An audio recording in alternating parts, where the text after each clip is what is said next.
Hello everyone, this is मानस शाह और आप देख रहे हैं film window. Hi Manas, Saloni here from Film Window. Welcome to our channel. Thank you so much. सबसे पहले ये बताइए कैसे हैं आप? Absolutely fine, mind blowing, superb, healthy, wealthy, blessed and outstanding. Okay, जैसे कि मानस आपका शो तुलसी हमारी बड़ी सयानी ऑफ एयर होने वाला है, तो उसके बारे में आप क्या कहना चाहेंगे? अनफॉर्चुनेट है कि शो पहले लीप लिया, फिर मेरी एंट्री हुई एंड इंक्रीज़ भी हुई टीआरपी, टाइम स्पेंड भी बढ़ा और ग्रोथ होने ही वाला था। लेकिन कुछ कॉल्स होते हैं जो चैनल को लेने पड़ते हैं। जब आप टॉप 3 शोज़ में नहीं होते तो हमेशा एक ऑफ एयर की तलवार लटकती रहती है मेकर्स के ऊपर। सो आई थिंक उनके हिसाब से शायद वो बॉटम 3 में था, तो शायद उनको लगा कि किसी नए को मौका देना चाहिए। सो आई अंडरस्टैंड दैट कि इट्स अ बिज़नेस और चैनल के और मेकर्स के अपने कॉल होते हैं, तो शायद उसकी वजह से उनको एक कॉल लेना पड़ा, वरना ग्रोथ तो हो रहा था, कैरेक्टर अप्रिशिएट हो रहा था, शो भी अच्छा जा रहा था, इवन टाइम स्लॉट चेंज करने के बाद भी। पर जा रहा है तो ऑफर तो दुख भी है, but it's okay, it happens. जैसे कि आपने काफ़ी गुजराती फिल्म्स की है, लाइक केम छो लंदन, कमिटमेंट, तो आपने और गुजराती फिल्म्स को कमिटमेंट दे दी है या फिर आप किसी और जोन की तरफ जाना चाहिए? नहीं, मतलब एक अभी एक फ़िल्म है जिसका टाइटल मैं अभी डिस्क्लोज़ नहीं करना चाह रहा हूँ क्योंकि अभी वो एडिट में है। सो आई गेस 3-4 महीने में वो भी रिलीज़ पर आ जाएगी। उसके बाद एक वेब सीरीज़ मैंने की है हिंदी में, which is based on Burari हत्याकांड। सो उसका एक बहुत अलग पहलू दिखाया जा रहा है, वो भी अभी एक फ़ाइनल वर्डिक्ट के ऊपर अटकी है। सो ये दोनों चीज़ें आएंगी। तो प्रैक्टिकली टीवी मेरा पहला प्यार था, है और हमेशा रहेगा। मुझे बहुत अच्छा लगता है रोज़ शूट पे जाना। मुझे एक जॉब की तरह मैं उसे नहीं लेता, लेकिन एक पैशन की तरह अच्छा लगता है। एंड फिल्म और वेब सीरीज़ क्या होता है ना, it's a very project based, तो 15-20 दिन, 25 दिन, 30 दिन में वो ख़त्म हो जाता है। सो टीवी में वो लॉन्ग रनिंग मिलता है। एंड इस चक्कर में बीच बीच में, जैसे अभी ये शो अफेयर जाएगा मेरा, तो I will get little time in between. अगर मेरे पास कोई अच्छी स्क्रिप्ट आई तो मैं गुजराती फिल्म कर लूँगा 1-आध महीने के लिए। लेकिन फिर जब टीवी का कोई ऑफ़र आएगा तो मेरा पहला प्रेफरेंस टीवी हो जाएगा। So then I will do it TV. So next project जो है आपका, उसमें आपका क्या कैरेक्टर है, उसके बारे में थोड़ा बहुत ब्रीफ। इसमें गुजराती जो फिल्म आ रही है, ये शूट तो हो चुकी है, अब तो रिलीज़ होगी। तो ये फिल्म में वैसा ही था कि अगर आपने ट्रेंड देखा था तो 15 साल पहले हर गुजराती यूएस जाना चाहता था, अब्रॉड जाना चाहता था, जिसके लिए वो कुछ भी करने को रेडी होता था। तो उसी के बेस पर जो पागलपन था, जिसमें फिर कितनी प्रॉब्लम्स आने लगती है लाइफ में, बहुत सारे इलीगल वे अपना लेते हो, फेक वीज़ा, फेक ऐसे सब पेपर्स बना के, तो उसके ऊपर की एक बहुत अवेयरनेस वाली स्टोरी है। एंड पसंद आएगी, जिसमें इमोशंस भी है और लव स्टोरी भी एक बहुत अच्छी निकल के आती है। सो आई एम एक्साइटेड कि वो लोगों को पसंद आएगी। Okay, so being an actor आप कैसे मैनेज करते हैं प्रोफेशनल लाइफ क्योंकि और पर्सनल लाइफ, क्योंकि प्रोफेशनल लाइफ इतनी हेक्टिक होती है, हम सभी जाते हैं। वैसे बड़ा इजी है मेरे लिए, क्योंकि मैंने अपनी लाइफ को बड़ा सॉर्टेड रखा है। बी वेरी ऑनेस्ट, मेरी लाइफ में बहुत कम लोग हैं जिनके साथ मेरा रोज़ उठना बैठना है, मेरी फैमिली या मेरे कोर फ्रेंड्स हो गए। बाकी I don't drink, I don't smoke, I don't do parties. मैं 9-9:30 बजे सोने वाला बंदा हूँ। If I am not doing anything, मैं सो जाता हूँ जल्दी और सुबह उठ भी जाता हूँ जल्दी। Then workout, then health, fitness, diet. मैं आज से 8-9 साल पहले ऑलमोस्ट 97 किलो का हो गया था, वहाँ से उतार के मैंने ये ट्रांसफॉर्मेशन किया है। Practically as an actor, your health is your asset, your body is your asset. तो जितना आप उसे फिट रखोगे, जितना उसे खूबसूरत बना के रखोगे, एक सजा के रखोगे, तो उतनी तुम्हें आर्टिफिशियल चीज़ों की सहारा लेने की ज़रूरत कम पड़ेगी और उतना तुम लंबी रेस के घोड़े बन सकते हो। आज हम अक्षय सर को देखते हैं, कौन बोलेगा कि he is near by 60, Salman sir, Shahrukh sir. तो वो लंबी रेस के घोड़े क्यों बने? क्योंकि दे केप्ट देमसेल्फ फिट। सो मैं भी वैसे एक हेल्दी बॉडी के साथ एक हेल्दी जीवन जीना चाहता हूँ। दैट इज़ वाई मैं अवे रहता हूँ जहाँ पे डाइवर्जन्स आते हैं। सो प्रोफेशनली जब when I am shooting, then I am shooting, तो हेल्थ का कम ध्यान रख पाते, but when I am not shooting, I am totally focus on my health. That's it. तो टीवी और फिल्म्स तो आपने जैसे की हैं, ओटीटी डेब्यू के आपके क्या प्लान्स हैं? सो ये जो सीरीज़ मैंने कहा वो OTT वाली ही है प्लेटफॉर्म पे। मुझे प्लेटफॉर्म अभी तक क्लियर मैं डिस्क्लोज़ नहीं कर सकता, बट वो उसमें ही है, तो वो मेरा डेब्यू हो जाएगा उसमें। बट अपार्ट फ्रॉम दैट मेरा ऐसा नहीं है। एज एन आर्टिस्ट मुझे ऐसा लगता है I am N actor, I should be open for every platform जहाँ पे मुझे एक्टिंग करने का मौका मिले। सो टीवी एक वो ज़रिया है जिसमें मैं रोज़ एक्टिंग कर सकता हूँ, इसलिए मुझे टीवी ज़्यादा पसंद है। और शुरुआत भी यहीं से हुई, तो एवरीडे काम करना, एवरीडे परफॉर्म करना मुझे अच्छा लगता है। मुझे कोई बोले कि तुम 3 साल में एक फ़िल्म करो, तो मैं वो नहीं कर पाऊँगा, मैं डिप्रेशन में चला जाऊँगा। मैं आमिर सर की तरह इतना परफेक्शनिस्ट काम नहीं कर सकता। बट मुझे ऐसा लगता है कि मैं स्पीड वाइज और क्वांटिटी दोनों डिलीवर कर सकता हूँ, तो मेरे लिए TV is the best place to perform. कि आपने इतने कैरेक्टर्स प्ले किए, उनमें से कोई एक ऐसा कैरेक्टर रहा हो जो बहुत चैलेंजिंग रहा हो आपके लिए? अभी वाला जो अभी मैं तुलसी में कर रहा था वो भी मेरे लिए एक न्यू था, चैलेंजिंग था, क्योंकि रॉबिन हुड टाइप का। सो अगर मैं एग्जांपल दूँ तो दबंग के सलमान सर और सरकार फिल्म के बच्चन सर, इन दोनों का मिक्सचर कर लो, उस टाइप का कैरेक्टर मेरा इसमें था। So it was also challenging. Unfortunately मुझे ज़्यादा मौका नहीं मिला बहुत ज़्यादा परफॉर्म करने का। बट इससे पहले जो मैंने एक शो किया था, यह चाहते हैं, बालाजी का था, उसमें मैंने डबल रोल किया था। तो एक बाजू मैं श्री राम की तरह positive ideal husband, ideal boyfriend था, और दूसरी तरफ मैं रावण की तरह क्रूअल ब्रूटल भी था। तो वो स्विच ऑन स्विच ऑफ एक ही दिन में डबल रोल करना, टीवी में डबल रोल करना, सो वो बहुत चैलेंजिंग था, बट मज़ा आ गया था। और उससे पहले एक माइथो शो किया था, संकट मोचन हनुमान, जो उसमें मैं इंद्रदेव बना था, तो संस्कृत के उच्चारण में डिफ़िकल्टीज बहुत होती थी। So this were very challenging. Otherwise सारे कैरेक्टर्स अच्छे ही होते हैं।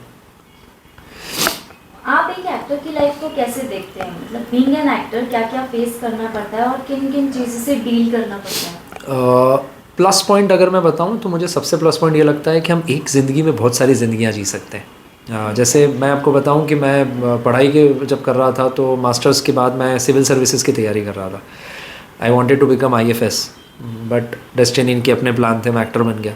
अब सोचो कि ये चाहते में मैं IAS का रोल कर रहा था।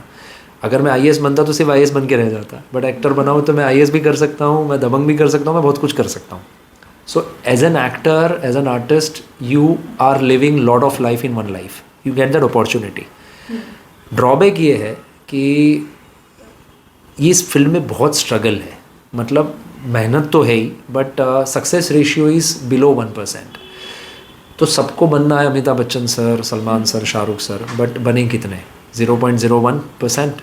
सो that is how you have to be prepared कि अगर गलती से नहीं हुआ, आपका जैकपॉट नहीं लगा, लक अपना एक रोल प्ले करता है, बहुत सारी चीज़ें हैं, और डिमांड से ज़्यादा सप्लाई है। किसको हीरो नहीं बनना है, किसको हीरोइन नहीं बनना है, सबका अपना अपना फॉर्टे होता है। बट अगर गलती से नहीं मिली सक्सेस, तो आप टूट ना जाओ, उसके लिए आपके पास एक बैकअप प्लान होना मेरे हिसाब से ज़रूरी है। तो everybody should think that way एक बार। आपको कोई ऐसा डिजायरिंग कैरेक्टर जो आपको प्ले करना हो लाइफ में एक बार, कि ये तो ड्रीम कैरेक्टर लाइफ? आगे सी अफसोस डेफिनेटली है कि काश मुझे DDLJ का शाहरुख सर वाला रोल मिल जाए, काश मुझे 3 इडियट्स का आमिर सर वाला रोल मिल जाए, काश मुझे गोविंदा सर जैसे रोल्स मिल जाए, जो इनके हीरो नंबर 1 और दुल्हे राजा में थे। तो बहुत सारे, क्योंकि मैं ना किसी एक एक्टर को फॉलो नहीं करता हूँ, मुझे कोई एक मेरा रोल मॉडल नहीं है, मैं हर एक से बहुत कुछ सीखा हूँ। गोविंदा सर से टाइमिंग सीखी है, अक्षय सर से फिटनेस सीखा है, बच्चन सर से कैमरे के सामने आज भी वो भूख लेके जो आते हैं अपने आप को प्रेजेंट करने की, वो सीखा है। शाहरुख सर से एक्सपेरिमेंट की कोशिश सीखी है। तो बहुत सारे रोल है, ऐसा कोई एक नहीं है, बट मुझे पक्का भरोसा है कि जिस तरह से मैं हीरो से विलन कब कर पा रहा हूँ, कॉमेडी किया, माइथो किया, विलन किया, हीरो किया, तो ऐसे ही रोल्स वैरायटी वाले, और अब रियलिस्टिक सिनेमा की तरफ ऑडियंस भी ओपन हो गई है कि वो भी चाहती है कि कुछ नए एक्सपेरिमेंट्स देखे। तो मैं दिल से चाहता हूँ कि टीवी में कुछ नए एक्सपेरिमेंट्स आए, अनयूजुअल शोज़ आए, जिसमें मुझे वो मौका मिले कि मैं वेब सीरीज़ टाइप की परफॉर्मेंस और वेब सीरीज़ टाइप के एक्सपेरिमेंट्स टीवी पे कर सकूं।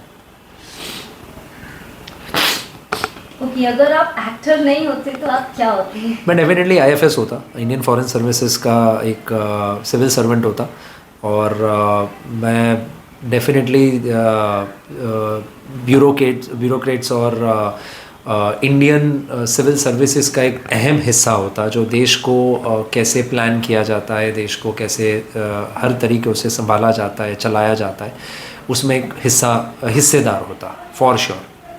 ओके, जितने भी एस्पायरिंग एक्टर्स हैं जो बनना चाहते हैं, उन्हें आप क्या टिप्स देना चाहेंगे कि वो अपने आप को कैसे रेडी करें? आजकल है ना, सब लोग जिम पे ज़्यादा फोकस करते हैं। मेरे हिसाब से हर एक को अपनी डायलेक्ट पे ध्यान देना चाहिए। मतलब अगर आप इतने प्रिपेयर्ड हो जाओ कि आप गुजराती हो और आपको कोई बोले पंजाबी रोल करना है तो आप पंजाबी बोल पाओ। आपकी लैंग्वेज पे पकड़ ये होना बहुत ज़रूरी है, क्योंकि कई बार क्या होता है ना, हमें समझ नहीं आता, क्योंकि हमारे आसपास हम वही बोलते रहते हैं तो हमें पता नहीं होता, पर हमारे अंदर वो बस जाता है। तो गुजराती हो तो आपको हर लैंग्वेज बोलना आनी चाहिए, साउथ इंडियन हो तो उसको गुजराती आनी चाहिए, संस्कृत आनी चाहिए। तो संस्कृत पढ़ना चाहिए मेरे हिसाब से, और श्लोक के उच्चारण करने चाहिए, ताकि तुम्हारी टंग क्लीन हो जाए और शुद्ध प्रोनाउंसिएशन के साथ वो तुम पोर्ट्रे कर सको। ओके, जैसे कि अभी बीच में कंट्रोवर्सी आई थी चाहत पांडे और आपको लेकर, हाँ। इस पर आपका क्या कॉल है? फेक था, मतलब ऐसा कुछ नहीं है। क्यों वो बातें उठी, क्यों उठाई गई, इस पे तो मुझे नहीं पता, बिकॉज़ मैं सोशल मीडिया पे पर्सनली एक्टिव नहीं हूँ। मुझ तक सबसे लास्ट में कोई चीज़ आती है, मुझ तक पहुँची तब तक तो बवाल हो चुका था। पर ऑफ कोर्स सलमान सर ने शायद कुछ मस्ती वस्ती की थी, और एज अ होस्ट उन्होंने कुछ बोला था जिसके ऊपर लोगों ने बहुत सीरियसली ले लिया। तो पहले तो मैंने इसको बहुत इग्नोर किया, क्योंकि मैं वो बंदा नहीं हूँ कि किसी के भी any Tom Dick and Harry कुछ भी बोले और मैं उसको रिएक्ट करूँ। They don't need my, they don't deserve my attention, वैसा है। बट चाहत के साथ मैंने एक शो किया था, बहुत प्यारी लड़की है, बहुत अच्छी लड़की है। उसके और उसकी मम्मी को विलन बना दिया गया, उसकी मम्मी के ऊपर भी बहुत सारे इल्ज़ाम लगाए गए। तब मुझे ऐसा हुआ कि भगवत गीता में लिखा है कि गुनाह करने वाला तो गुनहगार होता है, उसको सहने वाला और भी बड़ा गुनहगार होता है। तो मुझे ऐसा हुआ कि मैं जो सोशल मीडिया से दूर रहता हूँ, बट सोशल मीडिया में बवाल मचा है तो मुझे वहीं पे आना पड़ेगा और लोगों को बताना पड़ेगा। तो एक फ़ोटो और एक वीडियो घूम रहा था, उसके अलावा तो उनके पास किसी के पास कुछ था भी नहीं। वो फ़ोटो रियल क्या था वो लेकर मैं आ गया, मैंने दिखा दिया कि रियल में 4 लोग थे, वीडियो में भी 4 लोग थे, सबको क्रॉप करके दिखाया गया था। सो वही हंसी भी आ रही थी, बट मुझे दुख हो रहा था कि हम कितनी आसानी से किसी के भी ऊपर इल्ज़ाम लगा देते हैं। और मुझे अच्छा नहीं लगा था कि मेरी दोस्त को इतना बदनाम किया जा रहा है। हालांकि वो दोस्त भी वैसी नहीं है जिसको मैं रोज़ मिलता हूँ, या मैं तो कई बार उसको 1-1 साल तक नहीं मिलता हूँ, बट फिर भी it was my duty and I am happy that कि उसके फैंस हो या ओवरऑल बहुत अप्रिसिएशन मिला मुझे, बहुत वैसे मसीहा जैसा। हालांकि मैंने इतना कोई बड़ा काम नहीं किया था, बट सच्चाई को सामने रखा था। So thanks for that appreciation, and अगर कुछ गलत होगा तो मैं डेफिनेटली स्टैंड लूँगा। जैसे कि आए दिन कंट्रोवर्सीज आती रहती है सोशल मीडिया पे, तो हाल ही में रणबीर अलाहाबादिया की जो कंट्रोवर्सी चल रही है उस पर आपका क्या कहना है? मैं टोटली इस टाइप के कॉन्सेप्ट से अगेंस्ट हूँ। मैंने कभी उनका एपिसोड देखा भी नहीं है। हालांकि रणबीर का अपना एक अलग पॉडकास्ट है जिसमें वो सेंसिबल बातें बहुत करता है। तो मैं वो कभी कभी किसी डॉक्टर्स का मैंने देखा है जिसमें वो बातें करते थे, पर समय का जो ये लेटेंट शो है, मैंने इनका एक भी एपिसोड नहीं देखा है। लेकिन आजकल जो इनकी क्लिप्स वायरल हो रही है वो बहुत हो रही थी, तो उसमें वो क्लिप्स में मैंने जितना देखा, एक लड़की भी उस शो में उस दिन उस वक्त थी, और जिन्होंने कुछ आउट ऑफ द बॉक्स बहुत वाहियात बातें बोली थी, शब्द के इस्तेमाल किए थे। सो मेरा पर्सनल टेक ये है कि इस टाइप के शोज़ बंद होने चाहिए, नहीं बनने चाहिए। ये बहुत स्ट्रांगली मैं बोल रहा हूँ, छाती ठोक के बोल रहा हूँ। मैं कल्चरल वैल्यू वाला बंदा हूँ। भारत एक संस्कृति से भरा देश है। हम क्या चाह रहे हैं, हमारी आगे की जनरेशन हमसे इस तरह से बात करे, घर में इस तरह से बात करें, मैं नहीं चाहता।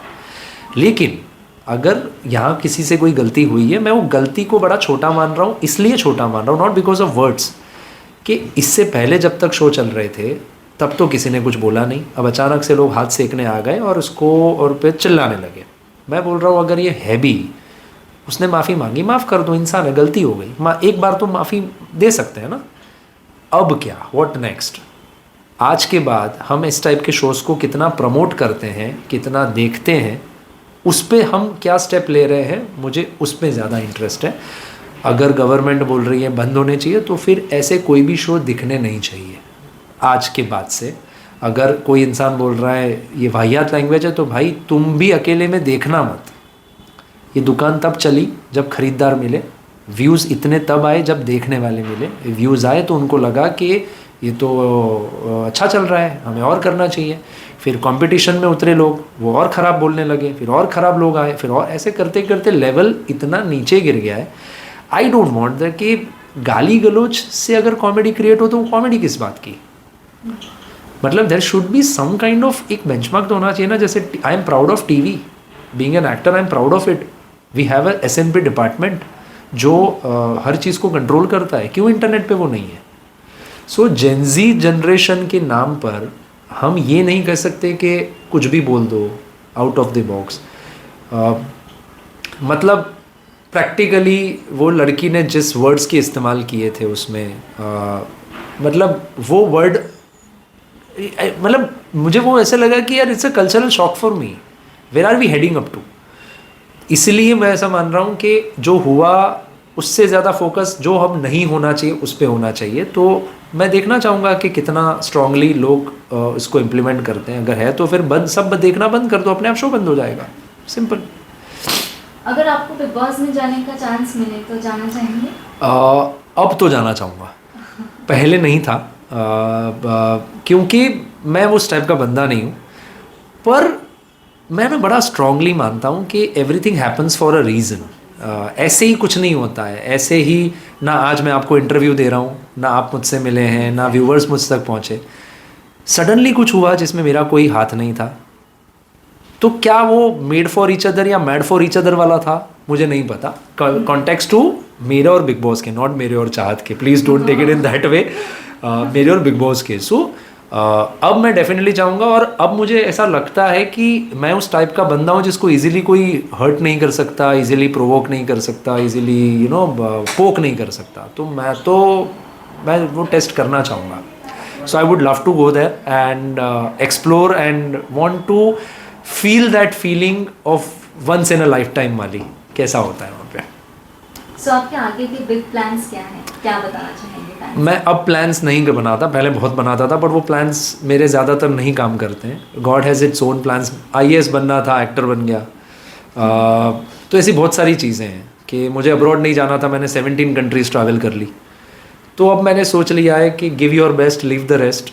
इसीलिए मैं बोल रहा हूँ कि everything happens for a reason. मैं ये मानता हूँ, तो कुछ हुआ है और कुछ जुड़ा है, तो क्या जुड़ा है, क्यों जुड़ा है, मुझे नहीं पता। तो मुझे अब ऐसा लगता है मैं और बिग बॉस शायद mad for each other, made for each other वाले बन गए। तो अगर मुझे बुलाया गया तो I would love to go there. Okay, जाते जाते लास्टली फैंस को क्या मैसेज देना चाहेंगे? थैंक यू, आपने मुझे, मेरे जैसे हज़ारों कलाकार को हमेशा अप्रिशिएट किया है as an entertainers. We guarantee entertainment and आप ऐसे ही प्यार देते रहिए। और बहुत सारी, एक चीज़ मैं डेफिनेटली कहूँगा, पायरेसी का बहुत ज़्यादा इस्तेमाल होने लगा है, जिसकी वजह से फिल्म इंडस्ट्री सफ़र कर रही है। हो सके तो इस इंडस्ट्री को जेन्युइन प्यार दीजिए, तो वो जेन्युइन एंटरटेनमेंट मिलेगा, वरना हर चीज़ अफेक्ट हो रही है। तो love unconditionally, we will deliver you unconditionally, that's what we can say. Okay, thank you so much, Manas, for being with us. My pleasure, my pleasure.